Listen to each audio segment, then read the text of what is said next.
mga ka-rider, sa panahon natin ngayon, nakakatuwa. Na-experience natin o nawi-witness natin yung mga bagong labas na mga motor. Isa na tong si Honda ADV 160. Ayan, na malaki ang naging improvement. Alam nyo, hindi natin may tatago. Pagdating sa pormahan, sa looks, ay lamang talaga yung mga adventure bike.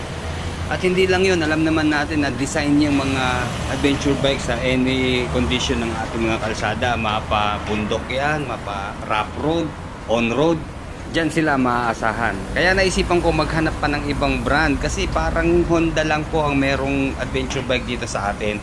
So ito, meron po ako napansin dito sa Vespa Santa Cruz. Okay, dito naka-display sa harap nila.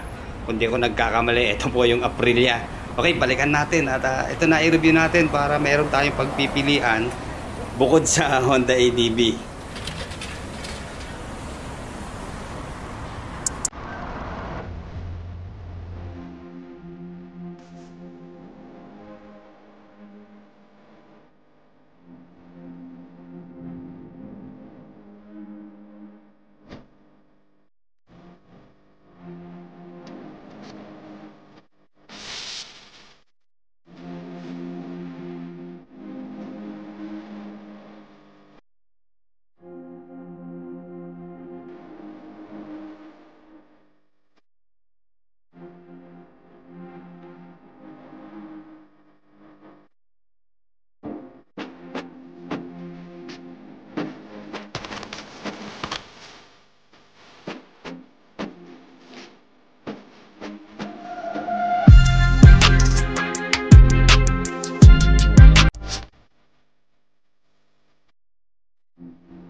Pagdating sa aggressiveness, dual sports loop, hindi papahuli itong si Aprilia. Okay, hindi natin kilala ang Aprilia dito sa atin, ano po, dahil sanay lang tayo doon sa Big 4. Pero pagdating sa ibang bansa, lalo na sa Italy, doon po originated itong Aprilia. Pero itong motor na to ay manufactured po sa Vietnam.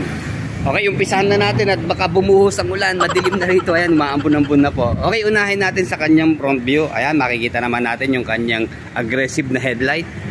Medyo maliit lang ang kanyang shape, pero panalo pagdating sa kanyang forma. Ayan, para siyang nanlilisik na mata, na pure LED po ito ha. Ito po yung kanyang DRL sa ilalim ng kanyang headlight. And then ito pong nasa gitna, ito naman po ang passing light. Nakapag-review na po tayo nito siguro 6 months ago, yung mga naon na niyang version. Maganda yung position po ng kanyang turning signals, mataas, very visible po, lalo na sa mga kasalubong natin. Okay, siyempre sa atin din, mas maganda, medyo kita natin yung kanyang turning signals. Although nakabukod po siya, flexible naman po, kaya kahit madanggi ito, hindi siya basta-basta mababali. Ayan, LED rin po ang kanyang mga ilaw dito sa turning signals. And then yung kanya namang windshield, ayan, nakapix na po ito. Wala po siyang bracket. Okay, nakarekta na po dito sa ating kabita ng windshield. So hindi po siya adjustable. So kung gusto niyo po magpalit ng mas mataas, tingin ko meron pong available sa kanila. And then isunod natin yung kanyang decals, very simple lang at malinis. Okay, dito po sa gitna meron siyang letter B shape na sticker na may kulay po na green, white saka red. And then dito po sa baba, ayan, meron nakalagay na hashtag #BeARacer. Ayan. So alam na natin ang katangian ng motor na to. Mamaya maaalamin natin yung kanyang mga specifications. Okay, dito po sa side profile niya, ayan, meron siyang decals na kulay orange dito po sa tabi. And then kasunod niya, ito na pong kanyang model name na SRGT 200cc. Okay, na meron pong kulay na red and black combination. And then ito, meron siyang tatlong stripe dito na dark blue na medyo glossy. Sigurado pag ito natamaan ng liwanag, magre-reflect po yan. Okay, bali available po sa 6 na kulay itong Aprilia SRGT 200. Bali ito nga pong Infinity Blue. Meron din po siyang Aprilia Black. And then Street Gray. Meron din siyang Street Gold. At saka yung Raceway Red. And then Iridium Gray. Okay, napansin ko lang dito sa kanyang front fender, maikli lang siya, pero carbon fiber finish na po ito. And then okay lang naman na maikli dahil fully covered naman po itong kanyang engine dito sa ilalim. Kaya no problem kahit tumalsik ang putik dyan. Pang off-road na po ang gantong gulong. Michelin po ang kanyang brand, kaya isa sa top brand. And then may sukat po na 110 by 80 by 14. Of course tubeless po ito. And then ito ang maganda sa kanya. Bali pagdating po sa specification, kompleto po itong si Aprilia. Bali naka dual ABS na po siya. Kanya hong front at rear brake, pareho pong merong anti-lock braking system. And then naka dual piston caliper po siya, and then single disc. And then sa front suspension po niya, meron po siyang hydraulic telescopic fork na meron pong brand na Showa. And then sa kanya naman pong mag wheels, bali glossy black po ang kulay na made of alloy. And then dito naman sa rear tire, may sukat siya na 130 by 70 by 13. Naka double hydraulic shock absorber naman po dito sa kanyang rear suspension. And then of course, meron din po siyang ABS dito sa kanyang rear brake, and then single disc. And then naka dual piston caliper din po siya. And then kumpleto po tayo sa kanyang mudguard. Bali meron po siyang extension pa dito sa likuran. Bali ito po, meron siyang nakalagay na side reflector, yung kanyang kabitan po ng plate number. And then meron din po siyang extra bulb dito. Kaya no problem tayo sa talsik ng putik. Bukod pa po dito sa kanyang tire hugger sa loob. And then ang sharp po ng kanyang tail light, stop light, turning signal dito sa kanyang rear. Ayan, all LED rin po ang kanyang mga ilaw. And then meron po siyang magandang grab bar. Ayan, made of alloy din po ito. Ayan, kulay gray. And then bulky naman po yung kanyang stock na muffler, bali single exhaust pipe. And then ito po yung kanyang carbon finish na heat guard, plastic po. Okay, meron pong 1.2 liter na engine oil capacity itong si Aprilia SR200 GT. And then pagdating po sa kanyang cooling system, bali liquid cooled na po siya. Ito po yung kanyang radiator. Dito po tayo magre-refill ng kanyang coolant. And then of course fuel injection na po itong kanyang fuel supply system. Okay, sa kanya naman pong engine specs, bali 174cc ang kanyang displacement. And then of course single cylinder, 4 stroke, 4 valve. And then Euro 5 na po ang kanyang emission control. Ayan, napansin ko po yung kanyang IGET, stands for Green Experience Technology. Kaya pagdating po sa environment, very friendly po itong si Aprilia. Okay, meron po siyang maximum power na 17.4 horsepower at 8,500 RPM. And then sa maximum torque naman po niya, nasa 16.5 Newton meter at 7,000 RPM. And then ito, maganda po yung kanyang footrest, bali malapad siya. And then may rubber din naman dito sa gitna. Okay, hindi mo siya mapapansin na siya ay pang footrest dahil maganda po ang kanyang pulma. And then of course meron pong kill switch yung kanyang side stand. Kaya hindi tayo makakatakbo kapag ito po ay nakababa. Okay, muntik na nating malimutan, meron din po siyang box dito sa left side. Ayan. Bali maliit lang ang space niya. Hindi tayo makakapaglagay po ng cellphone, pero andito po yung kanyang USB charger. Ayan, sa ating cellphone. So pinakamaganda nito, wire lang ang ating may papasok dito sa loob. And then lagay tayo syempre ng cellphone holder. In case na lobat na ang ating cellphone, makakapag-charge tayo habang natakbo. Yun lang ang nagiging struggle ko po dito. Maiipit yung ating wire ng cellphone. So maganda, kukortihan natin ito. Shape-shapean natin para may pasok po natin yung ating mga cable wire ng USB. Okay, swerte tayo, mayroong susi o may baterya naka-install dito po sa Aprilia. Kaya i-on natin. Pure digital na po ang kanyang instrument panel. Okay, makikita natin medyo simple lang yung kanyang kulay, although inverted siya, maliwanag ito lalo sa gabi. Okay, ayan, bali dito po sa kanyang gitna yung kanyang RPM, and then sa gitna po yung kanyang speedometer, and then sa taas meron po siyang voltmeter. Ito po 12.7, and then yung kanyang temperature yan, 35 Celsius. And then ito po yung kanyang fuel indicator. And then dito po sa kabila, yung kanya ng oras, sa taas may clock siya. And then yung kanya naman pong odometer. And then ito sa taas, ayan, nagbi-blink yung kanyang ABS. And then ito naka-activate po yung kanyang idling stop. Okay, dito po yung kanyang check engine. And then yung kanyang oil, ayan. Okay, sige, start na tayo dito sa kanyang mga switches and button. Okay, dito, yung mode. Okay, ayan, mapapansin nyo, nagpapalit yung kanyang display dito. Ayan, ito po yung pinipindot natin, yung mode. And then ito po yung kanyang idling stop. Okay, turn off natin. Okay, and then ito po yung kanyang passing light, high beam, low beam, and passing light magkakasama na po dito. Okay, check natin sa harap ha.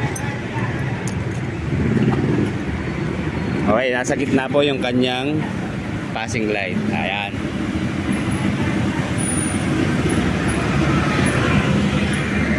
And then ito po yung kanyang turning signals. Okay, left and right turn. Okay.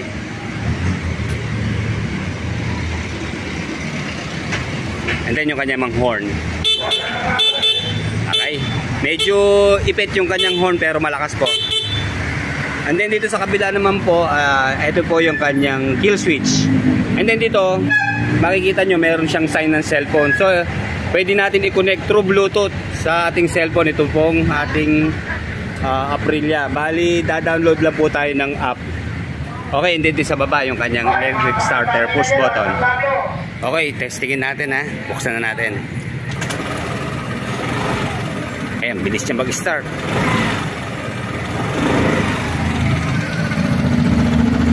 Okay, maganda ang kanyang tambucho po. Kalmado ang tunog. Yan, tahimik.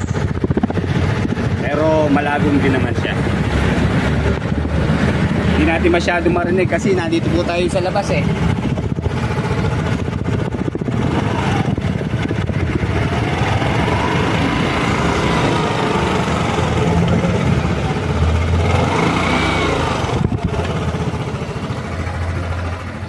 Okay, dito naman po sa kanyang fuel tank, bali, ayan, itatapat po natin dito sa kanyang open and then ipupush po para bumukas yung kanyang fuel tank. Bali, meron po itong capacity na 9 liters sa kanyang full tank.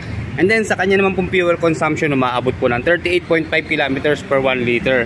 And then sa top speed po niya, nasa 129 kilometers per hour. So kung meron po itong 9 liters na full tank, at ang kanyang fuel consumption ay nasa 38.5 kilometers per 1 liter, kaya po niyang tumakbo ng nasa 350 kilometers na layo. So kung di ako nagkakamali, from Laguna to Baguio, straight, basta full tank siya, one way, ayan, makakarating po ito ng Baguio. Kaya not bad po sa isang 200cc na displacement ng scooter. Okay, i-check naman po natin itong U-Box ni SRGT 200. Bali, meron po itong underseat storage na 25 liters. So, mapapansin nyo, malapad po siya, malaki. Pero, mababaw po. Kasi last time na nagsukat po tayo ng full face helmet dito, medyo hindi po sumara. Siguro, depende po sa helmet ng ilalagay natin na full face. Siguro, yung small sizes lang. Okay, may kabigatan po itong si Aprilia SRGT. Bali, nasa 148 kilos po ang kanyang timbang. And then, pagdating po sa kanyang ground clearance, nasa 175 mm naman po. Kaya medyo mataas po ito. And then, sa seat height po, nasa 799 or almost 800 mm na po ang kanyang seat height. Okay, napansin ko sa kanyang upuan. Although malapad siya, medyo manipis po ang kanyang tapas. Ayan, nakakorte na siya. Parang camelback type na rin. So ito, malapad po siya. And then ito, malambot din naman. Mamaya testing natin na upuan natin. And then yung material po ng kanyang seat cover, mukhang matibay din naman. And then ito, may stitches po siya na kulay red. Although one tone lang siya, pero klase po ng material, isang magaspang at isang pino. So tama naman, dito yung magaspang na part sa rider para hindi basta-basta dudulas. Bagay, in case na tumulas naman, meron naman siyang stopper dito sa gitna. And then yung ating back rider, ayan, komportable din naman yung kanyang upuan. Hindi siya mahirapan sumakay kasi hindi siya matambok. Lapat lang siya. Okay, sige, upuan na natin ha.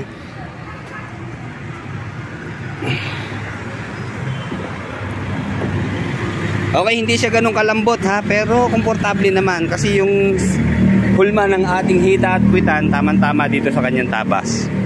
Okay, check na natin yung kanyang handlebar kung aabot ba sa ating tuhod o hita. Ayan, may distansya po siya, malaki po ang space, ang allowance. So, Kahit meron po siyang bar end, malapad din naman siya, pero maluwag po, maluwag ang kanyang space dito sa gitna.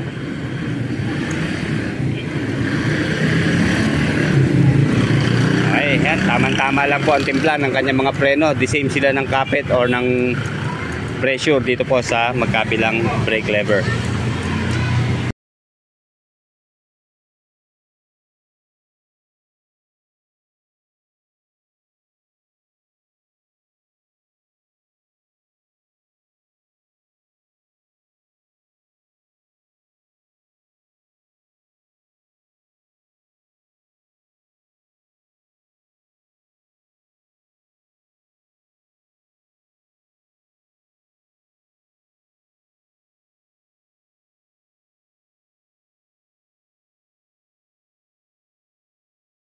Para naman po sa kanyang price, eto.